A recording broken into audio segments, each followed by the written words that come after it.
Welcome back to Hi Neighbor. I'm Ned Moultrie. And I'm Annie Jones. On today's episode, we set out to learn more about on-campus residential learning communities and what they bring to App State students. RLCs offer a unique experience that blends personal interest into a community-based segment of a residence hall. Our focus today lies with the early college and outdoor RLCs in Watauga Residential College.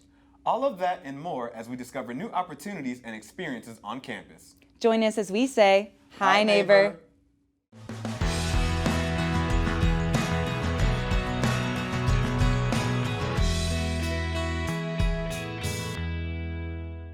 Appalachian State University's campus is full of unique and diverse communities, and some students are fortunate enough to live within those communities. Residential learning communities, or RLCs, are the result of departments on campus teaming up with university housing to provide unforgettable and immersive experiences to students.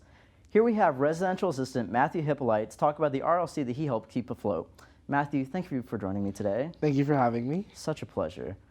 So tell me, what residential learning community do you oversee here on campus? I oversee the early college residential learning community. Awesome. So what drew you to become an RA for the early college RLC? Well, I lived on the floor last year, and so I wanted to make a big impact and have a floor of people who I could relate to closer. So the early college RLC is what I chose to do. Awesome. So with that, what kind of events do you guys put on for the students on those floors? So I work with some higher ups, but we do like a lot of educational programs. So last week we had one about like time management and just like scheduling and how to manage time for schoolwork, and then how to also manage time for like having personal time and things like that. So a lot of them came to that. I think around like 20 of them, and that's like about half the floor. So it was a good turnout. That's I learned awesome. a lot. Yeah. So I imagine with that, there's different needs and different things that come with having those students on those floors. So what separates those students in that RLC from other students on campus? So early college students are in a way like freshmen, but they have the experience of going to college. So some of them either went to a community college, or some of them had their early college at a four-year university. So we're all a little different, but we do have having like college credits as an aspect in common. And so a lot of them did come with like 60 credits, so they're all like juniors and stuff. So. Oh, very cool. Came prepared then, right? Yeah. Very cool. So what building do you guys reside in? We live in Belk. Okay, so what makes Belk so special for that RLC then? Belk's a really nice dorm, and there's also the transfer RLC in the building. So we're around like other people who are similar to us, who have like previous university experience, and so I think it makes it feel like a big group of people who are similar. You guys got a nice community there then. We got a nice one. And so what is your role like in that community? Like, what's so special about your title as an RA in that? I think that having an RLC, I have the advantage of like having people who want to be around each other and want to like do a lot to get to know each other. I know with like other floors, they're not like doing as much activities and things to get to know each other and stuff. So a lot of people on my floor are real close. They're all like buddies, and they're always doing things together. And so that's what I really like to see. That's awesome. So if there are people who are interested in joining your RLC in the future, who can they talk to? Where can they go to find out more information? I believe on the school's website, they'll tell you about every RLC that the school has, and then they can get all the information they want about that. And then they also like contacts on there, so you can email and ask questions. Awesome. Well, thank you so much for joining me today, Matthew. It's been such a pleasure. Thank you for having me. Awesome. And best of luck to you as you continue your journey as an RA here on campus. Thank you. Awesome. Coming up next, we'll be taking a look at the Watauga Residential College, a community on the west side of campus that focuses on student engagement and community involvement. Most residential learning communities consist of portions of a dorm and a community of students with similar interests. However, Watauga Residential College sets itself apart in that there are more than 100 students with varied personal and academic interests that live together in the LLC on campus. Here to tell us a little bit more about Watauga is Director Clark Maddux. Hi, Dr. Maddux. Hi. Thank you so much for being on the show with Thank me you. today. For a little bit of people who don't know, could you explain a little bit about Watauga and their goal? Sure. So Watauga Residential College goes back a long way. We were established in 1972, so we're almost 50 years old. It has always been a kind of program that focuses on general education. So we have students from across the university. We have roughly 47 different majors represented in the program, and they take about half of their residential or their general education courses in the college. But it goes beyond that in that what we do is we encourage students to think about the relationship of living and learning. And so what we try to do is we try to collapse the barrier between living and learning. Awesome. As director, what was your vision for the program when you first started? Sure, I've been the director now for, let me think, 5 years, 6 years. And one of the things that I wanted to do when I became the director is move it beyond just a 2-year program. So we've been working very intentionally to develop it as a 4-year program in the time that I've had there. We've done that in a variety of ways. We've been able to bring returning students back and allow them to have a kind of leadership role with the first-year students who have always been the core of the program. And we've developed a minor in the past 3 years so that students can minor in Watauga. Okay, awesome. What kind of course topics are offered at Watauga? One of the interesting things about Watauga is that the courses take very distinctive forms. So even though they fulfill general education, they take a variety of shapes based on the interests of the students and the faculty members. So we have courses that might fill a first-year seminar or English 1000 requirement, but the topic of that course, for instance, might be food and how food builds community. It might be a course about the nature of colleges and universities and how those have operated historically. Or one of our most popular courses is taught by Dr. Michael Dale, and his course in the first semester is called Love and Death. So the students focus on issues of and readings about love and readings about death. Oh, very, very interesting. What kind of events do they have for Watauga, like fundraisers or? Sure. They have a variety of events that help build community, but that also help advance the university. One of the things I'm really proud of is a couple of years ago, 2 of our students, Aurelia Klink, AK as we call her, and Catherine Webb, wanted to develop a scholarship for the college. We've never had a kind of official scholarship before. Mm-hmm. And so they started a variety of fundraising events. They bought stickers online and t-shirts online and sold them, and then they gave that money to the university in order to fund that scholarship.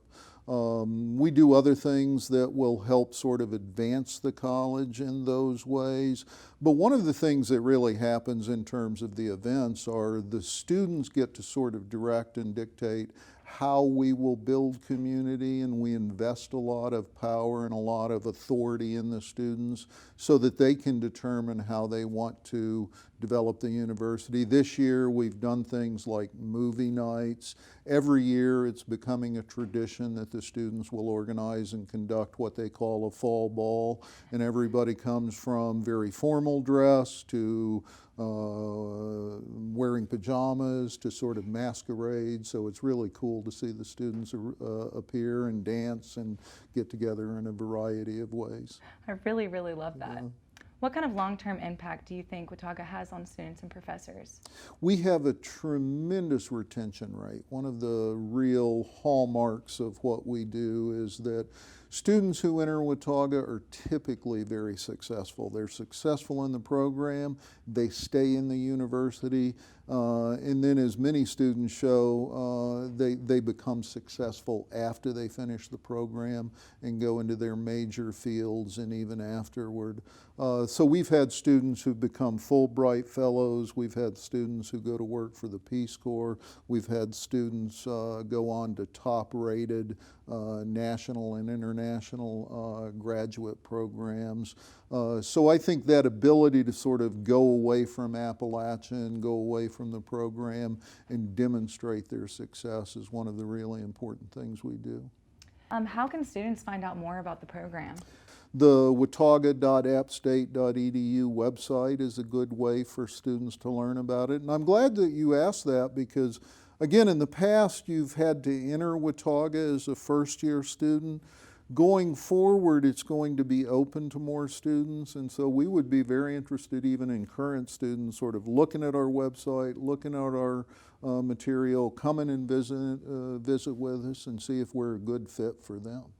Thank you so much for taking the time to talk to me today. Yeah, It was thank awesome you. learning about everything that Watauga does for this community. Thank you. I appreciate it. Coming up next, we'll be talking with an RA and resident of an outdoor RLC and uncovering more about what the community brings to its members.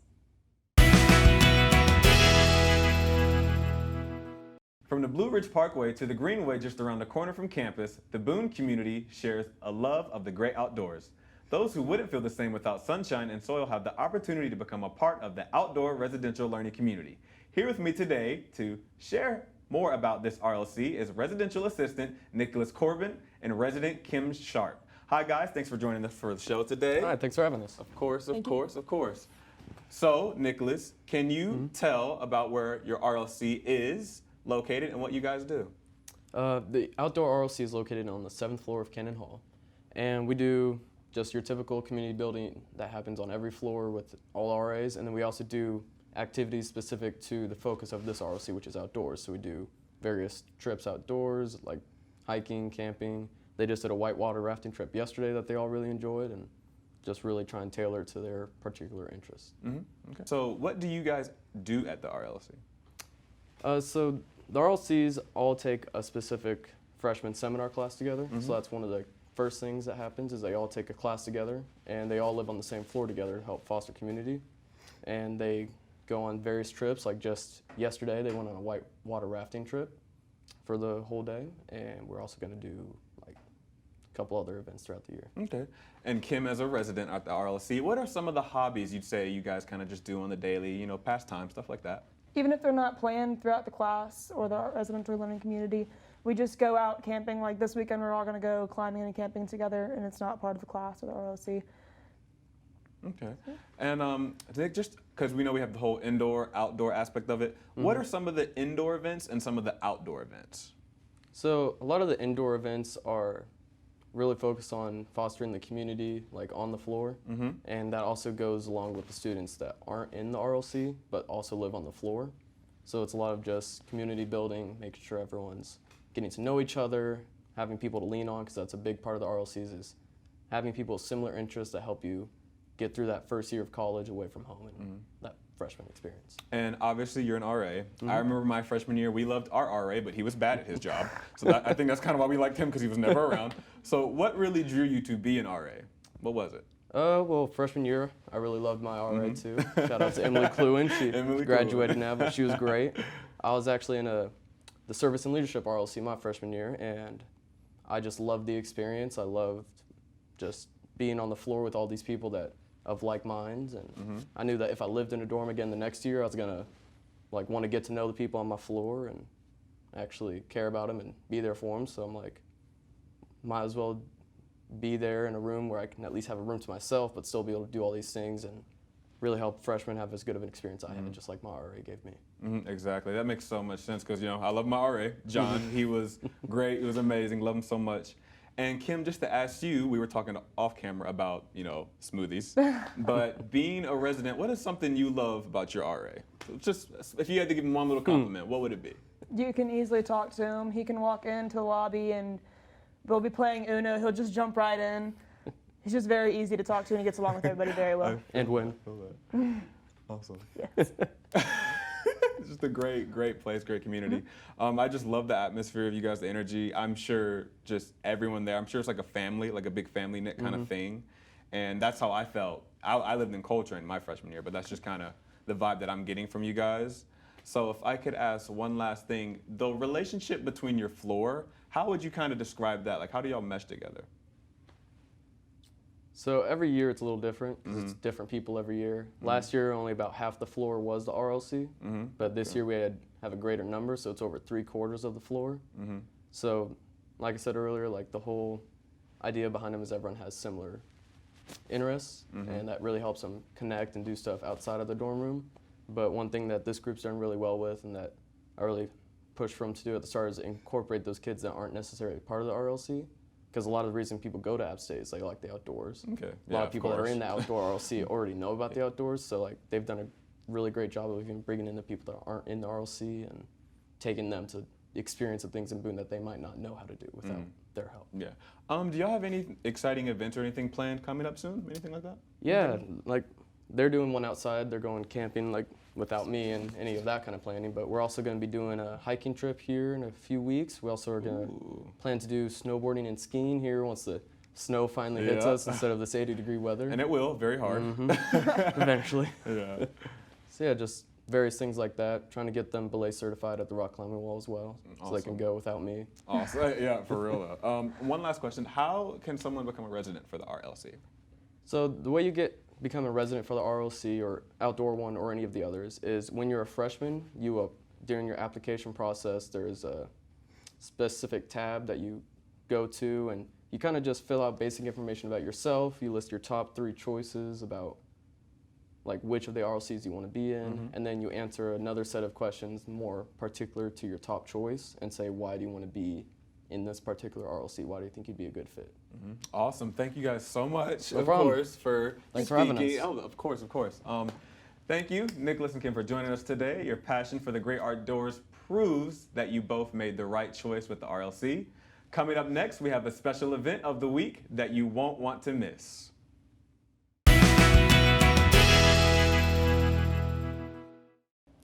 The Hispanic Student Association and the Apps Case Council recently hosted their annual Hispanic Heritage Festival.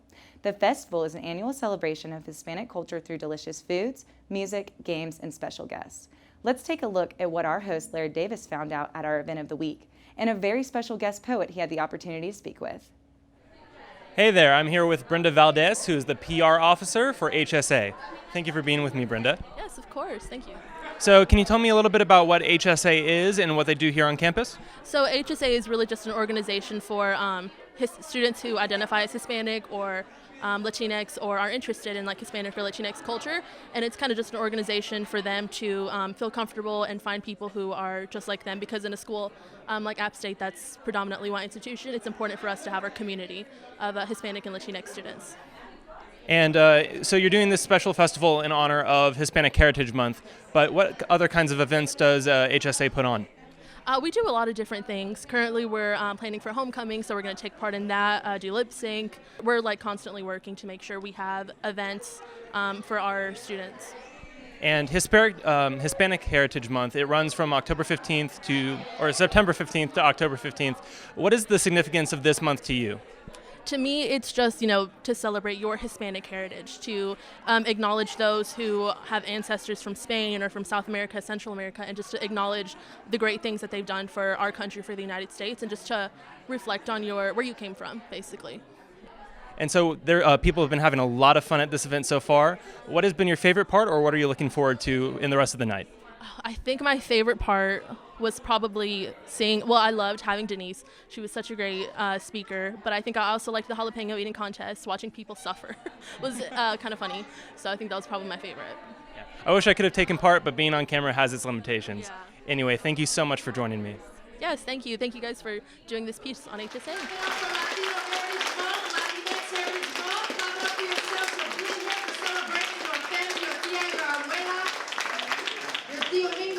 Denise Froman, thank you so much for being on the show. As we start out, would you mind telling me a little bit about what you do? Sure. I'm a poet, a performer, and an educator. I travel across the country working with college students all over campuses to really get students to fall in love with the power of their voices. My medium is through poetry and spoken word, but ultimately I want students to build an intentional relationship with language. And so poetry for me and using art for social change is really the way that I have conversations around some of the most important topics that are close to my heart and to the communities that I care about. But it's also a way for us to slow down time and really take a second look and develop, again, a more intentional relationship with language and sort of unraveling and unpacking our own identities. Now, just a few minutes ago, you were up there giving an amazing performance of some of your poetry, and I was curious to know, in your poetry, you talk a lot about your heritage and people like using their heritage, going to protect their heritage or like standing up for it. So I'm curious to know, what does poetry really mean to you? I mean, what does the process, what does the performance, what is that about? What does that create, I suppose? Yeah, I mean, I'm an extension of a really rich Nuyorican poetry movement, a history of poetry that to me cares about audience and believes that the performance doesn't happen where the performer stands necessarily, but in what gets created between performer and audience, right? And so to me, ultimately, these performances are communal gatherings. It is a way we get to show up as ourselves and really see each other and really identify with our truths. And I think building community through art is really important to me. And so that's why these events are really important to me, because I, started out at an event very similar to this. The first time that I shared a poem of mine was at a college on-campus event that the Multicultural Office put on one year. And that really opened up a portal for me to discover the power of my own voice. And if it wasn't for those opportunities for these kinds of events on college campuses, I don't know that I'd be here. And so when it comes to Hispanic Heritage Month and events such as this, what does this period of time between September and October 15th mean to you, and what should it mean to the greater community, you think? I think it's a moment for us to thank our ancestors. I think it's a moment for us to call in the people who made us feel more possible. I think it's a moment to reflect on all of the important figures throughout history who have paved a way for us to be here. And also, I think it's an opportunity for us to commit ourselves to celebrating our culture 365 days a year. This month is a really important month where we get to highlight our community's contributions, where we get to really showcase the vast diversity. We're not a monolith. Latinos are a very vast and diverse group of people with many different subcultures and ethnicities within that umbrella term.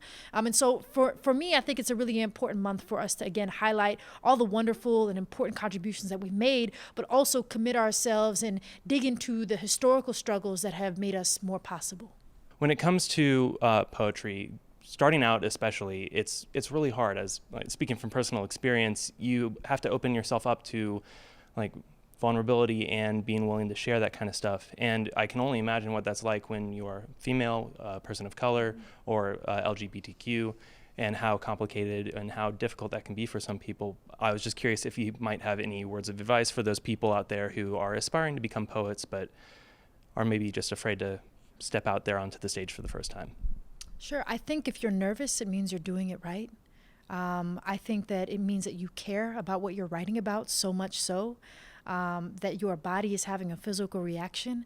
It is a scary thing to tell your truth in front of an audience, many of whom you may not know or have never met before. It is a brave act, a radical act.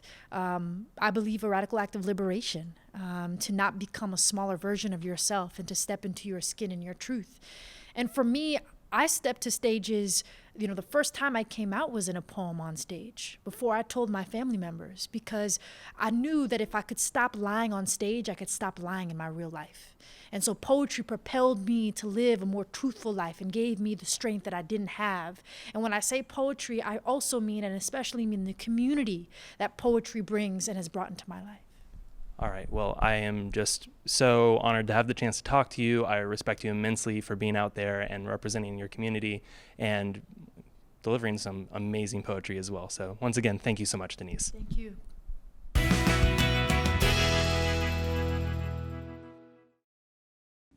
That's it for this week's episode. Thank you for joining us and learning about residential learning communities and their positive impact on Appalachian students. Make sure to follow us on Facebook and Instagram at watchapptv.com and check out our YouTube channel, AppTV, for more content. Until next time, bye neighbor.